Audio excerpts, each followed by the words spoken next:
This morning, shortly before 11 o'clock, an active duty soldier assigned to Fort Stewart, Georgia, shot and wounded 5 of his fellow soldiers here on Fort Stewart. Thankfully, all are in stable condition and all are expected to recover. The alleged shooter is in custody. We have reestablished security. I have lifted all lockdown measures on Fort Stewart, and there is currently no threat to the local community.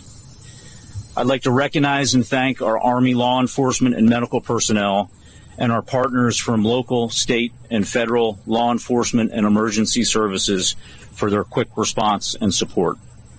I would also like to thank the brave soldiers who immediately intervened and subdued the shooter. These soldiers, without a doubt, prevented further casualties. Our wounded soldiers were initially evacuated to Wynn Army Community Hospital right here on Fort Stewart. All arrived in stable condition, and 3 of the 5 required surgical intervention. 2 have been transported to Memorial Hospital in Savannah, Georgia for additional care. We have identified the alleged shooter as Sergeant Cornelius Radford, an automated logistics sergeant assigned to 2nd Brigade Combat Team. Sergeant Radford has not previously deployed to combat. Sergeant Radford has been interviewed by the Army Criminal Investigation Division and is currently in pretrial confinement, awaiting a charging decision by the Office of the Special Trial Counsel. Right now, our primary focus is first on caring for our injured soldiers and their families, and also supporting the soldiers of the Spartan Brigade.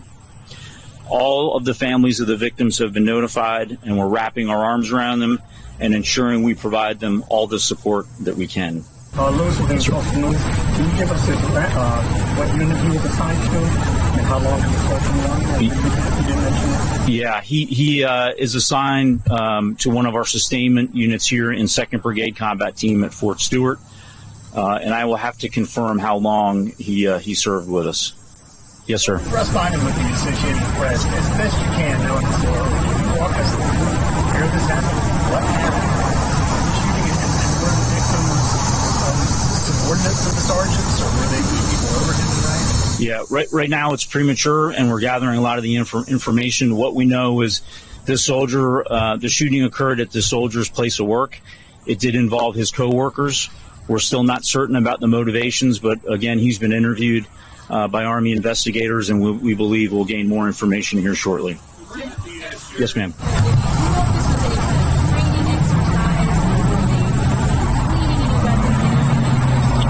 No, ma'am. We don't have any reason to believe it had anything to do with a training event.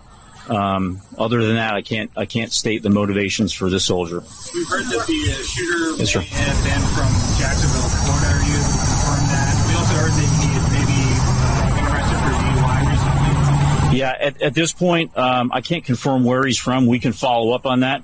I do believe he was arrested locally for a DUI. That was unknown to his chain of command until the event occurred, and we started looking into the law enforcement databases. Robin, now from the current, can you tell us whether or not that was a military weapon or whether this was a personal weapon that the person brought with him? Yes, ma'am. I can confirm it was not a military weapon, and we believe it was a personal handgun. I'm very confident in the security of this installation. We've got a great partnership with local law enforcement.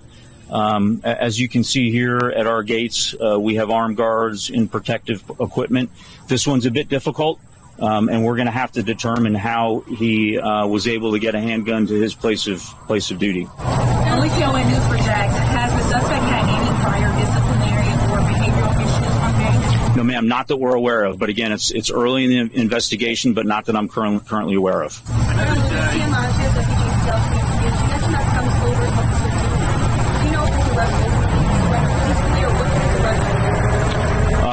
I don't have the details on that, but I know that his soldiers in the area that witnessed the shooting immediately and without hesitation tackled the soldier, subdued him, that allowed law enforcement to then take him into custody. And we've got time for one more question.